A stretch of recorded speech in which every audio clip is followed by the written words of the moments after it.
Je suis Jean-Louis, j'enseigne dans un lycée professionnel français. Mon école est une école d'enseignement professionnel. Le sujet que je souhaite traiter concerne la protection contre les niveaux acoustiques dans l'environnement professionnel et la vie courante.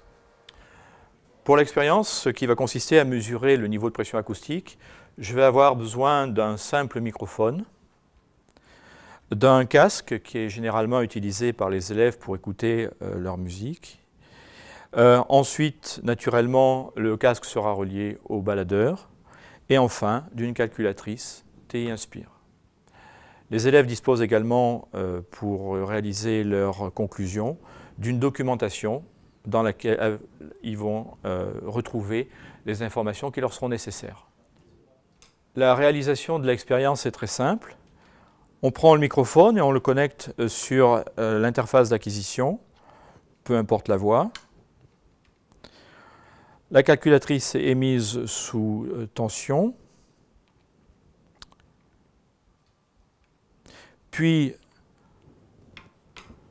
le baladeur est connecté au casque. On met également le baladeur sous tension.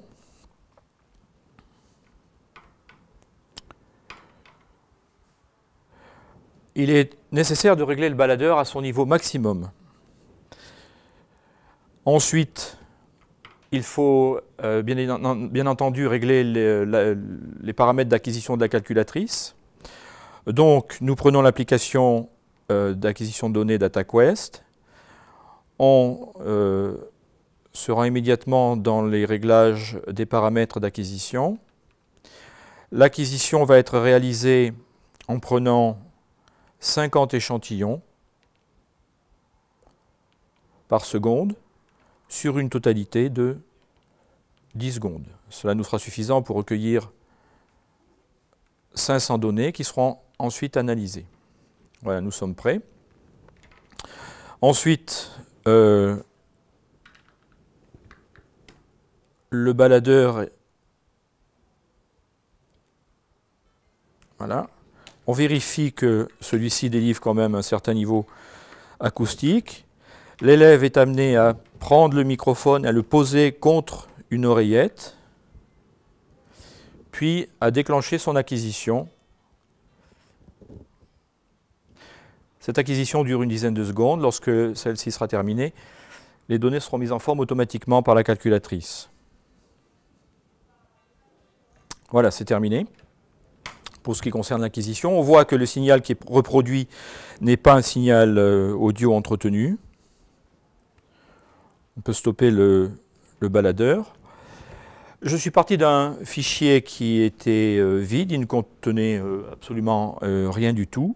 Ensuite, je propose de rechercher le niveau acoustique correspondant à l'ensemble de ces données.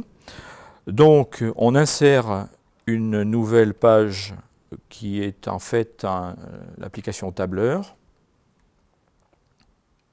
4. On crée une nouvelle colonne qu'on appelle, peu importe son nom, L1. Et ici, on fournit à l'élève la formule de calcul correspondant au niveau de pression acoustique, soit 20 multiplié par le logarithme décimal, donc de base 10. La variable est à rechercher dans la liste des variables. Il s'agit du premier, non pas de la mesure de la pression acoustique, mais simplement de l'ensemble des données qui ont été précédemment mesurées. Et naturellement, on divise l'ensemble par rapport à une pression acoustique de référence qui est de 10 puissance moins 5. Voilà. L'ensemble des données est ensuite calculé. Un chiffre parle assez peu. L'objectif dans cette séquence est d'établir également une représentation statistique de ces données. Il suffit donc de sélectionner une colonne, puis de faire un graphe rapide, que voilà. Et en fait, dans le graphe rapide, de prendre une boîte de Tukey. L'objectif étant pour moi de faire analyser cette boîte à l'élève de façon à ce qu'il voit à travers elle si la distribution des niveaux acoustiques enregistrés est symétrique, auquel cas la médiane est au centre de la boîte, si l'intervalle interquartile est important. Si l'intervalle interquartile est important, ça signifie que son baladeur a envoyé dans son casque un certain nombre de niveaux acoustiques très différents, donc un niveau acoustique très bas puis un niveau acoustique très haut. Et enfin, de ne pas confondre d'autre part la médiane avec la moyenne et d'essayer de retrouver par rapport à la consigne qui est donnée dans la caractéristique du casque que l'élève essaie d'acheter, ici 115 décibels, un niveau acoustique de l'ordre de la centaine de décibels. L'élève doit ensuite